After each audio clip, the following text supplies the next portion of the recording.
You're listening to Rethinking Trade with Lori Wallach. Small business owners and farmers are protesting the Korean WTO and NAFTA are transnational forms of autocratic governance Few that moments out of subordinate sign our in North American free trade agreement. Seattle has never seen anything like it.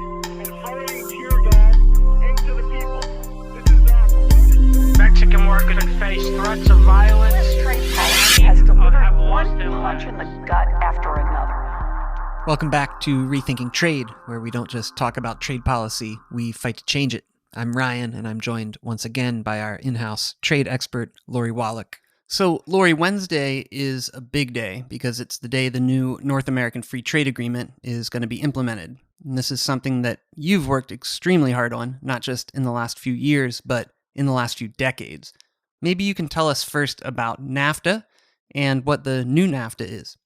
So NAFTA, the North American Free Trade Agreement, was this radical corporate experiment in using the brand Free Trade Agreement to implement a set of new corporate rights and powers and to constrain government regulatory authority on a wide scale on issues that never would have gotten through Congress as normal legislation.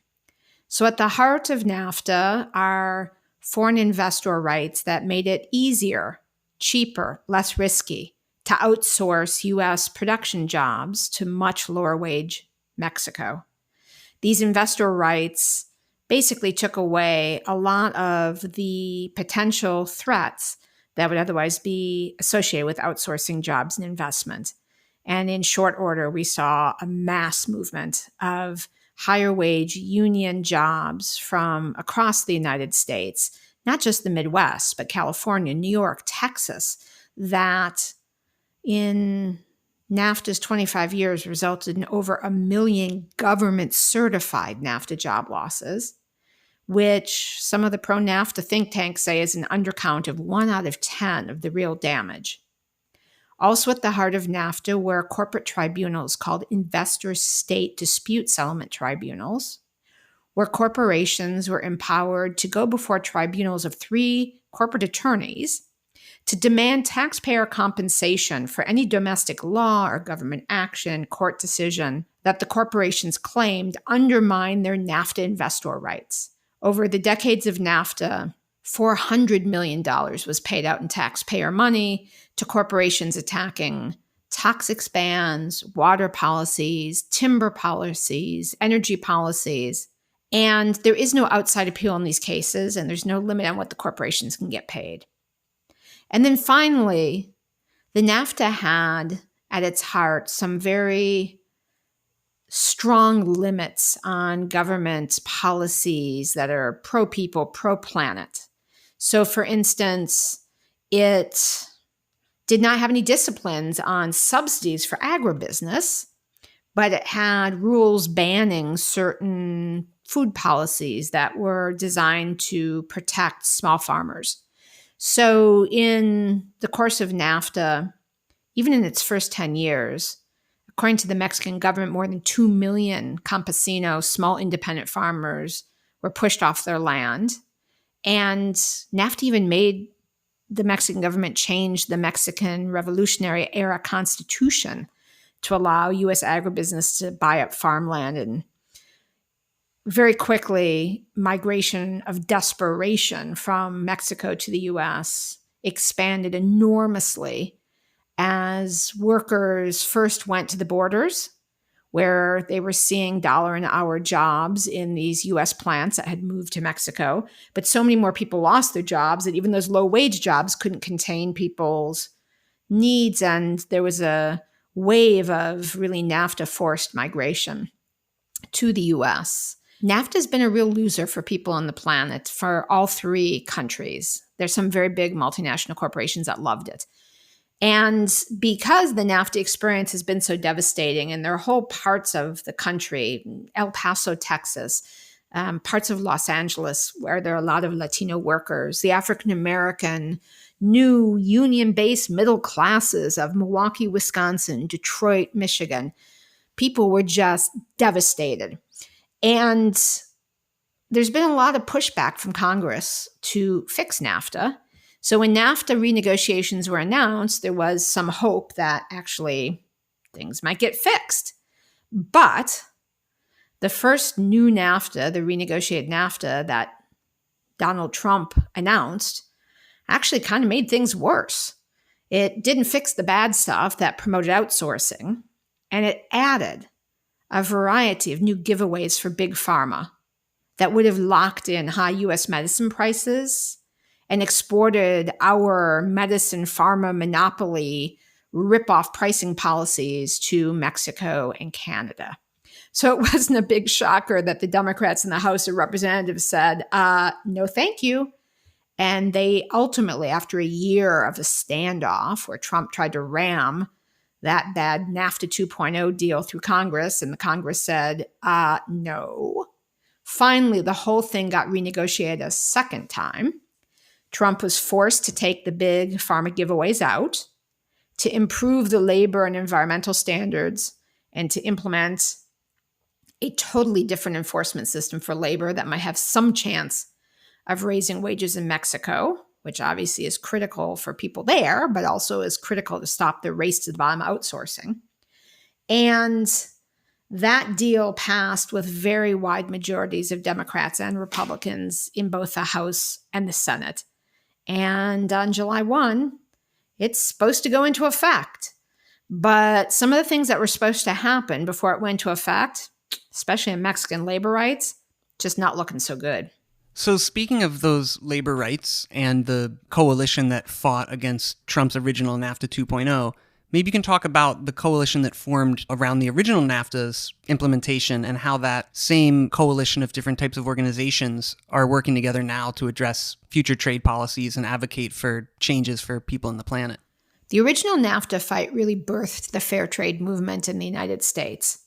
At that point, the labor unions and the environmental groups were fighting over the Clean Air Act. The consumer groups and the family farm groups were fighting over a dairy bill. And no one was really working together on trade. But NAFTA was such an obvious threat to everyone's interests because it had become this cauldron where every corporate interest, from Wall Street to the food processors, from oil and gas companies to the chronic outsourcing manufacturing companies like GE, they all had thrown all their favorite ingredients into this toxic soup. And so really, a lot of groups that were fighting with each other sat down and realized, well, hell, we have a lot more in common trying to fight this corporate nightmare NAFTA than we have in fighting each other. So let's put those fights we're having on the side. We'll keep having them over those specific issues, but let's get united together across the country with all of our different organizations, labor, environmental, faith, family farm, women's groups, consumer groups, and let's figure out if united, we can actually try and beat the corporations. And in 1993, on November 17th, in the House of Representatives, NAFTA was almost defeated. In fact, 2 weeks earlier, there was a large majority against NAFTA. Then President Clinton bought the votes one by one, trading a highway here, a project there. NAFTA narrowly passed and went into effect on January 1, 1994, and the disaster was ongoing. The groups that started that fight back in the early 90s stayed together. And as they grew, and sadly, as the evidence of the disaster that was these corporate rigged trade agreements became more evident, they started to have successes, stopping the expansion of the WTO, stopping a hemisphere-wide NAFTA expansion called the Free Trade Area of the Americas, stopping a 30-country investor-state dispute settlement agreement called the Multilateral Agreement on Investment, ultimately making it impossible for the Trans-Pacific Partnership to get through the U.S. Congress for the year after it was signed. And then that was the coalition of groups that basically made it impossible for Donald Trump to railroad through the House of Representatives his NAFTA 2.0 deal that was worse than the original. And that's ultimately the group that forced the renegotiation of the renegotiated NAFTA so that we have an agreement that, though certainly not the model going forward, is better than the original NAFTA, might have some chance of improving the labor situation in Mexico, which would be a big deal, doesn't have the investor-state dispute settlement anymore at all between the U.S. and Canada, and is much scaled back between the U.S. and Mexico, got rid of some outrageous mandatory natural resource export rules, but left in place the bad agriculture rules, the problems with food safety, and added some really retrograde rules that have to do with limiting government's ability to regulate in what they call digital trade, but we'd all think of as our online privacy and the liability of the big online platforms. So it's a mixed bag. It's better than the original for sure. It was worth passing this so that we don't have the old thing. But again, it's like the difference between being in the 12th rung below hell, and we're now, a ring above the surface, but our butts still are getting grilled. This is not the agreement we want. We want something that is aspirational, that's actually objectively good for people on the planet. So yes, big improvement, something to be proud of. But at the same time, there's a lot more work to be done to build on the gains that were made between the NAFTA renegotiation and the kind of agreement we'd really be for. And one of the more significant areas of those changes was in the labor rights and the labor standards. And we just received news recently from Mexico that independent labor leader Susana Prieto Terrazas has been arrested on bogus charges. And it does not look good considering Mexico's commitment to sweeping labor reforms. Maybe to close us out, you could just talk a bit about the challenges facing the improved labor standards in the new NAFTA and how civil society can play a role in making sure those changes are made real. So there's no doubt that the new NAFTA on paper is an improvement over the old one, but it remains to be seen if real people's lives get improved. If in Mexico, for the first time, people are allowed to actually organize independent unions that can fight to raise their wages and their working conditions will improve, whether that will incentivize U.S. companies to not see Mexico as a labor union-free, low-wage, torment the workers zone. And as a result, there'll be less outsourcing from the United States of manufacturing jobs. We do know that under the new NAFTA, corporations will lose the investor state attack rights. We do know that certain policies like mandatory natural resource exports are out. But the real change, the real thing, is still to be seen. Will the new NAFTA actually translate into improvements on the ground of labor rights for Mexican workers that can fight to improve their conditions? And this situation with Susana Prieto is really bad news. So she is a very well-known, very brave organizer, labor lawyer. She was involved in fighting for the rights of workers along the U.S.-Texas border last year. You probably saw in the news a lot of what were called wildcat strikes, workers at maquiladora plants, border manufacturing plants, in Matamoros and in Juarez, Mexico, fought to get pay increases. Totally inspiring. They did strikes, they got renegotiated contracts, they got increases. She was one of the folks who helped workers there achieve that goal. And she's been incredibly forceful in fighting for workers now being pushed to go back into their plants when it's not safe and COVID is increasing and maquila workers are dying from exposure to the coronavirus in these plants. She's been pushing to get health and safety improvements and to not reopen the plants until workers have personal protective gear and there's plexiglass between their stations and et cetera.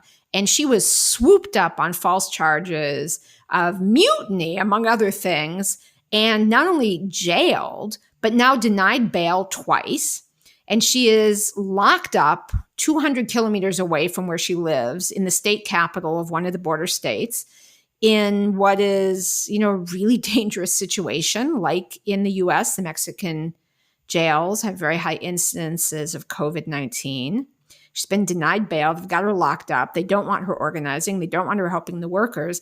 And the thing she was ultimately trying to do is one of the fundamental guarantees in the NAFTA.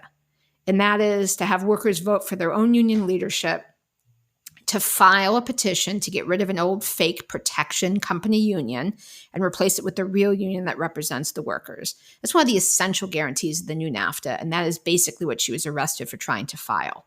So it is super ominous. She has been in jail for 3 weeks. The federal government, the president of Mexico, has not intervened. It's obvious that some right-wing governors in these states in Mexico are heavy-handed in trying to defeat the labor reform. But now it's the issue of the president, AMLO, as well, the president of Mexico, because he hasn't done anything to, get her out and bail, much less to ensure that the labor law reforms that he enacted in Mexican law, great improvement, and on paper, much better, and that are required by the NAFTA on paper, actually result in real improvements in people's lives. It really is casting a very dark shadow over the July 1st enactment date of the new NAFTA, that Susana Prieto is in jail. And frankly, a bunch of those corrupt unions that she's been fighting against have tried to legally challenge the new labor law, which would implement the NAFTA. So we are all going to have to really be on our toes. If you tune into our rethinktrade.org website, you can get updates about what's going on. We're going to be tracking Susana's situation and also the status of the labor law reforms. If you want to read a legal memo about those issues, it's posted at tradewatch.org. That's www.tradewatch.org. And working with our counterparts in Mexico, we intend to fight tooth and nail to actually make real the changes we want on paper in the NAFTA renegotiation fight. That's all for today. Thank you all for listening. Rethinking Trade is produced by Public Citizens Global Trade Watch. I would encourage you to visit rethinktrade.org as well as tradewatch.org to educate yourself and to find out how you can get involved in the work we're doing to fight for fairer and more equitable trade policies.